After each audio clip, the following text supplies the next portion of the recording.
I begin by interpreting the problem statement.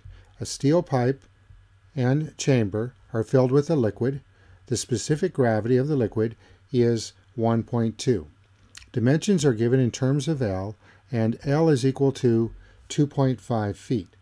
The goal is to find the force that is carried by the bolts which are holding this apparatus down. To define this situation, I label components and dimensions, and I document the known information. I capture the goal like this. This is the force carried by the bolts in units of pounds force. I note that I'm looking for the magnitude because force itself is a vector quantity, but I know the direction because the bolts are in tension. So I'm communicating here that I only want the size of the force. I document that I'm looking for the force from all bolts. I'm looking for the minimum force because this is what can be calculated mathematically, and I note that the bolts are acting to hold the chamber down. Since I'm looking for force in the bolts and the apparatus is stationary, I immediately believe that I can solve this problem by drawing a free body diagram. I begin by selecting my system. Now, what I want to do is cut through the bolts here like this. So this is my system boundary. And then I'll make my system boundary follow around the outside of the system as I'm showing you. And my next step is I'm going to sketch my system isolated from its surroundings and then draw the forces acting on it. Now I've sketched the system isolated from the surroundings. My next step is to draw the body force. So locate the body force about right here. Put a vector on it. I'm going to label this vector. So this is weight W, and this is equal to the weight of the liquid plus the weight of the metal. Next, I walk around the boundary and look for any external forces. So let me start sketching the boundary of my system. And right there I cut through the bolt, so there would be a force here, and this is the pull downward of the bolt holding this down. And similarly, the liquid in here would push down on the bottom of the chamber, so the bottom must push upward on the liquid like this.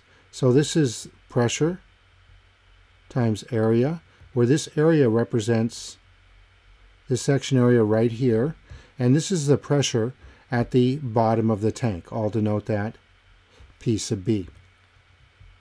I'll show the force of the bolt right there. And as I continue walking around the boundary of my system, on all other parts of the boundary, there's only atmospheric pressure, and I don't show atmospheric pressure. And so the only forces that are present in this problem are the force of the bolt, the pressure force on the bottom, right, acting over this area, and the weight. Next, I sum forces in the vertical direction. This force acts upward. This force acts downward, hence the negative sign. And this force here also acts downward. The force of the bolts is the goal. The area at the base is known. The pressure at the base is unknown. The weight of the liquid is unknown. And the weight of the metal is known. So if I can solve for these two unknowns, I can now solve for my problem goal. To find the weight of the liquid, I use the definition of specific weight. So specific weight, this term is weight per volume, and if I multiply then by volume, weight per volume times volume, I'll get the weight of the liquid. The specific weight of the liquid is the specific gravity times the specific weight of water. This is known, and the volume of the liquid is the volume in the chamber, and that's given by this expression, plus the volume in the pipe, which is given by this expression, and it looks like I need to close my parenthesis right there. Dimensions are known, so that term's known, that term's known, that term's known, and that term's known. So using this equation, I can calculate the weight of the liquid. Let's look back at our force equilibrium equation.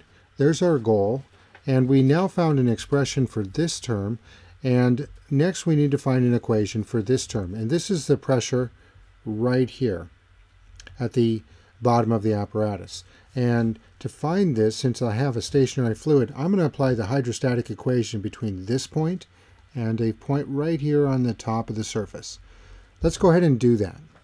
To apply the hydrostatic equation, I made a simple sketch. I labeled points 1 and point 2 and labeled my datum. I wrote the general form of the hydrostatic equation. So the pressure at 1 is 0 gauge. The elevation at 1 with respect to my datum is 5 L.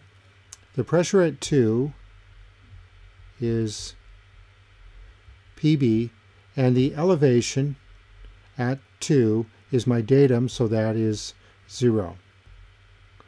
So the general form of the equation reduces down to this equation.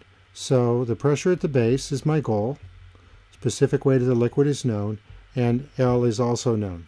So now I found an equation for the pressure at the base. Now I can solve this problem. So my plan is to calculate the specific weight of the liquid, then calculate the pressure at the base using the hydrostatic equation, then calculate the weight of the liquid inside the apparatus, and lastly calculate the force on the bolts going back to my first equation, which is force equilibrium. Next, I execute my plan. Step 1 is to calculate the specific weight. I look up the density of water and document my results here. The calculated value of specific weight is here. In step 2, I calculate the pressure at the base of the device. The value is here. In step 3, I calculate the weight of the liquid. I took the equation I showed you previously and did algebra and derived this equation. Putting numbers in gives the weight of the liquid.